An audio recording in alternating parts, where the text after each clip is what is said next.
بسم اللہ الرحمن الرحیم۔ السلام علیکم پیارے دوستو، چینل اسلام کی دنیا میں خوش آمدید۔ حضرت ایوب علیہ السلام اللہ کے برگزیدہ رسول اور خلیل ابراہیم کی نسل میں ایک پیغمبر بڑے صابر و شاکر ہوا گزرے ہیں، جن کا صبر و ضرب المثل ہے۔ ان کا نام ایوب تھا۔ ایوب علیہ السلام نہایت دولت مند، صاحب ثروت اور بڑے ذمہ دار تھے۔ دمشق شام کے نواحی علاقے بوسنیا میں ان کی وسیع زرعی عارضی تھی۔ وفر مال اور متاع اور مویشیوں کے کثرت نے انہیں علاقے کا سب سے بڑا اور بااثر زمیندار دار بنا دیا تھا۔ بڑے مالدار ہونے کے ساتھ ساتھ وہ بہت سخی اور دریا دل بھی تھے۔ غریبوں اور مسکینوں اور بیواؤں پر خوب دل کھول کر خرچ کرتے تھے۔ کوئی سوالی ان کے دروازے سے خالی ہاتھ نہیں لوٹتا تھا۔ ایوب علیہ السلام بہت شاکر بھی تھے۔ وہ ان نعمتوں پر ہمیشہ اللہ تعالیٰ کا شکر ادا کرتے تھے۔ اللہ تعالیٰ کی سنت ہے کہ وہ اپنے برگزیدہ بندوں کو امتحان میں ڈالتا ہے اور ان کے ایمان کو آزماتا ہے۔ اللہ تعالیٰ نے ایوب کو بھی آزمائش میں ڈالا۔ ان کی اولاد جن مکانوں میں رہتی تھی وہ گر پڑے اور تمام اولاد مکانوں کے ملبے تلے آ کر دب گئی۔ لٹیروں کے ایک بڑے گروہ نے ان پر دھاوا بول دیا۔ وہ ان کے تمام مویشی ہانک کر لے گئے۔ زرعی عارضی کو آگ کے خاک دستر کر ڈالا۔ خود ایوب کو کوڑ کی بیماری لاحق ہو گئی۔ پھوڑے خراب ہو گئے اور صورتحال پریشان کن ہو گئی۔ ایسی حالت میں بھلا کون ساتھ رہتا ہے؟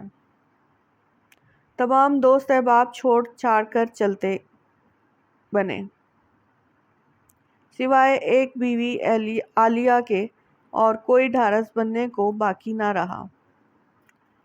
دو ایک پرانے دوست البتہ کبھی کبھار دیکھنے آ جاتے۔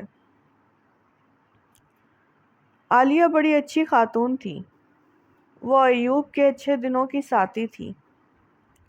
اس نے کہا، آسودہ حالی میں ان کے ساتھ رہی ہوں، اب ان پر کڑا وقت آیا ہے تو بھی ساتھ نبھاؤں گی۔ بستی کے لوگوں نے حضرت ایوب کو بستی سے نکال دیا۔ عالیہ انہیں بستی کے باہر ایک خیمے میں لے آئیں۔ وہ ان کے نیچے راکھ بچھاتی اور انہیں ہر طرح سے آرام پہنچانے کی کوشش کرتی۔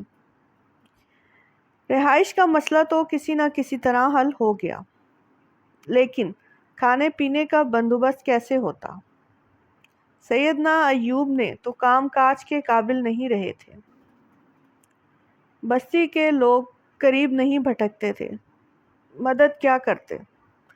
عالیہ نے ہی کمر ہمت باندھی اور لوگوں کے گھروں میں کام کاج کرنے لگی۔ وہ لوگوں کے لیے روٹیاں پکاتی، ان کے برتن مانجتی۔ دن ڈھلے جو سوکھی روٹی ملتی وہ لا کر سید ایوب کو پیش کر دیتی۔ غرض آزمائش کے 18 برس اس نے سید ایوب کی بڑی خدمت کی اور کبھی حرف شکایت زبان پر نہ لائیں۔ خود سید ایوب کا صبر و شکر بھی دیدانی تھا۔ زبان مبارک ہمیشہ ذکر الہی سے تر رہتی۔ 18 برس کہنے کو تو 18 برس ہیں، لیکن جب جھیلنے پڑیں تو یہ بہت لمبی مدت بن جاتی ہے۔ آدمی بیمار ہو، بستر پر پڑا ہو تو چند گھڑیاں بھی کاٹ نہیں کٹتی۔ ایک مرتبہ عالیہ کہہ بیٹھیں، میرے سرتاج، رب تعالیٰ سے دعا کیوں نہیں کرتے کہ وہ تکلیفیں دور کر دے؟ آپ قدرے ناراض ہوئے اور بولے، آسودہ حالی میں 70 برس گزارے، اب 70 برس اسی حالت میں گزار دوں تو حساب برابر ہو جائے گا۔ عالیہ یہ جواب پا کر بے حد پریشان ہوئیں، تاہم چپ ہو رہیں۔ ایک روز وہی دونوں دوست جو کبھی کبھار بھولے بھالے سے آیا کرتے تھے ملنے کو آئے۔ باتوں باتوں میں ایک نے دوسرے سے کہا کہ معلوم ہوتا ہے ایوب نے کوئی بڑا گناہ کیا جو اتنی کڑی سزا پا رہا ہے۔ سیدنا ایوب نے 18 برس نہایت صبر شکر سے گزارے تھے، ہر طرح کی جلی کٹی سنی تھی۔ یہ بات ایسی سخت تھی کہ برداشت نہیں کر پائے اور بے قرار ہو گئے۔ رب تعالیٰ کو پکارا۔ قرآن مجید نے ان کی دعا کو اس طرح ذکر کیا ہے۔ ترجمہ: اور ایوب علیہ السلام کی اس حالت کو یاد کرو جب کہ انہوں نے اپنے پروردگار کو پکارا کہ مجھے یہ بیماری لگ گئی ہے، اور آپ سب سے رحم کرنے والوں سے بڑھ کر رحم کرنے والے ہیں۔ اللہ تعالیٰ نے ان کی دعا کو قبول فرمایا۔ ترجمہ: ہم نے ان کی سن لی اور جو دکھ انہیں تھا اسے دور کر دیا اور انہیں اہل و عیال عطا فرمایا، اور ان کے ساتھ ویسے ہی اور بھی اپنی خاص مہربانیوں کے ساتھ، تاکہ سچے بندوں کے لیے باعث نصیحت ہو۔ ہوا یوں کہ ایوب علیہ السلام جب حاجت کو جایا کرتے تو اہلیہ کام کاج سے واپس آ کر انہیں ساتھ لے کر ان کے ٹھکانے پر آ جاتی۔ اب کہ ایوب علیہ السلام حاجت کے لیے گئے تو اہلیہ کو آنے میں ذرا دیر ہو گئی۔ ادھر اللہ تعالیٰ نے ایوب علیہ السلام پر وحی نازل کر دی کہ زمین پر پاؤں مارو۔ انہوں نے پاؤں مارا تو ٹھنڈے پانی کا چشمہ جاری ہو گیا۔ اللہ تعالیٰ نے فرمایا یہ پانی پیو اور نہاؤ۔ انہوں نے پیا اور نہائے تو بھلے چنگے ہو گئے۔ اس طرح ایوب علیہ السلام پہلے سے زیادہ خوبصورت ہو گئے، بدن دمکنے لگا، فرشتوں کے ذریعے پوشاک پہنائی گئی، سونے کی ٹڈیوں کی بارش ہوئی۔ پھر وہ ایک طرف ہو کر بیٹھ گئے۔ اہلیہ آئیں اور پہچان نہ پائیں۔ انہی سے پوچھنے لگیں، اے اللہ کے بندے، یہاں میرا شوہر ایوب نبی تھا، وہی بیمار سا، تم نے تو نہیں دیکھا؟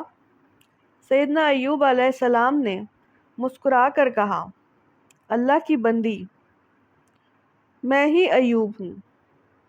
وہ حیران ہو کر بولی، مجھ دکھی عورت سے مذاق نہ کرو۔ بولے، بھلا میں کیوں مذاق کرنے لگا؟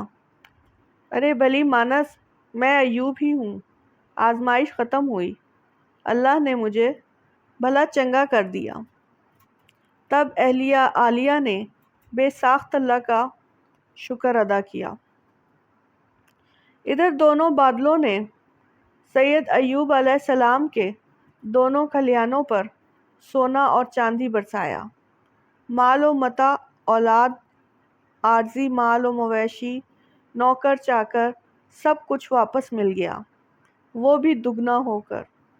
اس کے بعد سیدنا ایوب علیہ السلام مزید 70 برس زندہ رہے اور دین ابراہیمی کی تبلیغ کرتے رہے، اور صبر ایوب علیہ السلام رہتی دنیا تک ضرب المثل بن گیا۔ بے شک پیارے دوستو، اسلامی واقعات کے لیے چینل اسلام کی دنیا کو سبسکرائب کریں، ویڈیو کو لائک اور شیئر کریں۔ جزاک اللہ۔